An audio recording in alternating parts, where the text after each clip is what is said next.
And joining us now is New York Democratic Congresswoman Grace Meng, Russell Zheng, co-founder of the group Stop Asian American Pacific Islander Hate, and a community ambassador to Oakland's Chinatown, Sakon Lasafang Tong. I hope I've pronounced your name correctly, sir.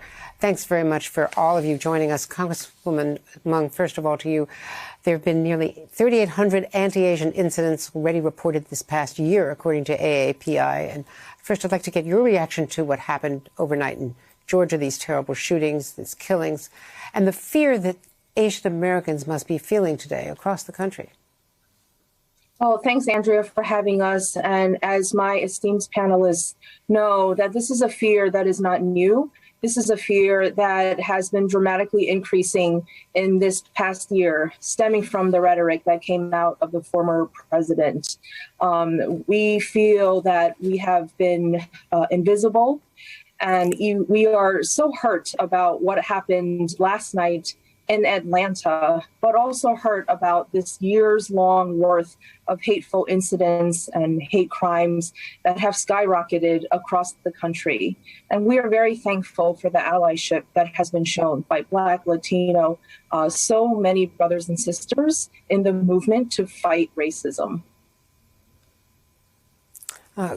Congresswoman Meng raises these issues. Russell Zheng, if you could pick up on this, talk to me about what your group has been keeping track of, the number of incidents that have been escalating in this past year, and what do you think it contributes to this? Yeah, thanks, Andrea. Over the past year through February, we've recorded over 3,800 incidents of hate. Asian Americans across the nation from all 50 states have reported being victims of racist incidents that include pushing and shoving, attacks on our elderly. And one of the most striking trends is that women are harassed 2.3 times more than men, and girls are bullied 2.3 times more than boys. So we see vulnerable populations whom others think are vulnerable, the elderly, youth, and women being disproportionately attacked. It's our hearts go out to the families of the victims. This is a distressing time, and as Representative Meng said, the Asian American community is really set on edge at this moment. Just to follow up with you for a moment, do you think that the origins in Wuhan and the way that former President Trump, the former Secretary of State, kept referring to it as the China virus contributed to this completely misplaced blame? Yeah, there's a clear correlation with pandemic discrimination with President Trump's incendiary rhetoric.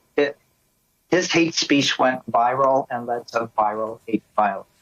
What his words did, such as Chinese virus, is it made the association that the virus was Chinese. It racialized the virus. It's just a biological virus, but it became the Chinese virus. And it stigmatized the peoples that Chinese were the ones carrying the virus. That association has had deadly consequences in our community, as we've seen. Sakon, can you talk about Oakland and the community efforts that you've been leading there to try to help your community get through all of this?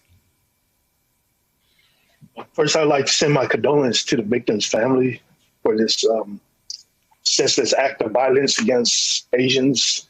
The community is devastated, hurt, and saddened. You know, this doesn't help, you know, with all the strings of attacks on Asian around the United States. And like Dr. Zheng said, you know, this stems from the last administration stating that it's a Chinese virus. And this is the product of that speech. And right now we're just trying to cope. I'll be walking around Chinatown again and, you know, continue to keep the community safe.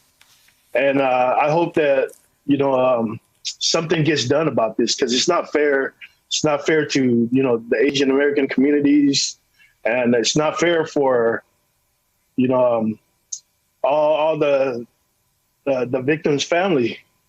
I believe that, you know, it's going to take a lot, you know, to get over this. I mean, 8 people, you know, just lost their lives because of, oh man, I can't even find the right word to describe this atrocity.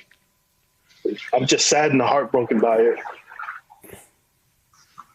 I know it is a horror. And Congresswoman Ming, you've been sponsoring anti-Asian hate legislation.